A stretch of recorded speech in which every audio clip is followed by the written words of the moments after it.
Sa taas na 60 metro, literal na tinitingala ang isang bagong art installation sa pagitan ng Pasig City at Quezon City. May live report si Katrina Son. Katrina? Maki, para nga sa naghahanap ng bago at kakaibang mapapasyalan ngayong weekend, bagong atraksyon ngayon ang dambuhalang estatwa na pinangalanang The Victor. Naglakad pa mula Barangay Rosario, Pasig ang pamilya ni Reda Custodio Distrajo para sadyain ang dambuhalang estatwa sa bahagi ng Marikina River sa Bridgetown. Magandang pagkakagawa para ka nasa ibang bansa rin. Namangha naman ang ibang namamasyal sa The Victor na isang public art installation.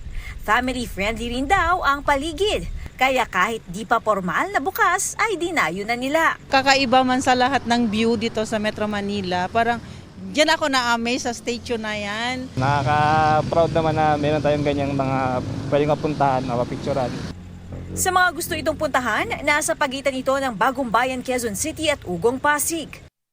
Sa taas na halos 200 talampakan o 60 metro, ang The Victor ang isa sa pinakamataas na public art installation sa buong mundo na dinisenyo ni film artist Jeffrey Manuel Figueras. It's really the global Filipino, and it's to honor those hardworking Filipinos that are doing global accomplishments and on still sort of honoring their Filipino pride. The Victor is supposed to be the highlight of Bridgetown along with the bridge. Mukhang solid na estatwa ang bakat, pero perforated o mistulang mesh ang balat nito.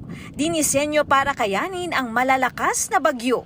It's made of a perforated stainless steel in order for the air and the wind to pass through. We want this as parang inspiration to everyone. Umaasa ang mga gumawa ng The Victor na maging bahagi ito ng tradisyon ng mga Pilipinong nagtatagumpay sa kani-kanilang mga larangan. Maki, mula naman ngayong gabi hanggang sa linggo ng gabi ay meron din ditong food hub kung saan pwedeng kumain ang mga namamasyal dito. Maki? Maraming salamat, Katrina Son.